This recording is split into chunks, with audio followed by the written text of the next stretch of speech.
Cześć, witajcie w Pozytywnej Kuchni. Dzisiaj przepis na kolejne proste ciasto. Ciasto, które znacie już być może w wersji kakaowej, czyli brownie, ale tym razem na białej czekoladzie, czyli tak naprawdę blondie. Ciasto, które piecze się bez proszku do pieczenia, szybko miksuje się wszystkie składniki. Jedynym takim trudniejszym elementem jest chyba po prostu tylko rozpuszczenie czekolady w kąpieli wodnej razem z tłuszczem.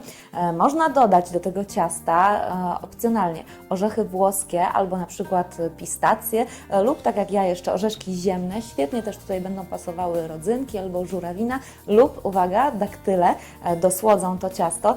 Można dodać jeszcze troszeczkę cukru, chociaż moim zdaniem czekolada biała jest na tyle słodka, że sama to ciasto dobrze słodzi. A inspiracją do przygotowania tego ciasta była moja podróż do USA, gdzie po raz pierwszy tak naprawdę właśnie miałam takiego blondie okazję spróbować. Ono tam było takie dosyć mocno słodkie, dlatego że amerykańskie wypieki właśnie do bardzo słodkich należą, ale właśnie w ten sposób, czyli takie wilgotne w środku, a chrupiące z wierzchu, było przygotowane takie delikatnie ciągnące, a jednak też nie do końca, bo tak samo jak brownie, blondie to jest również ciasto z takim jakby lekkim zakalcem. Ciekawa jestem, czy przypadnie Wam do gustu. Można jeszcze je polać polewą, czy to z mlecznej, czy z gorzkiej, czy z białej czekolady. Opcjonalnie oczywiście, natomiast w tej wersji jest to taka najprostsza, klasyczna wersja blondie.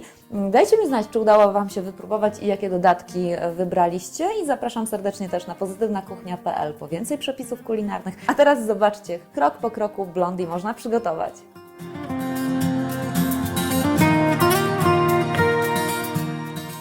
Przygotowanie ciasta blondie zaczynam od roztopienia czekolady razem z masłem w kąpieli wodnej albo po prostu na gazie, ale na bardzo niewielkim ogniu.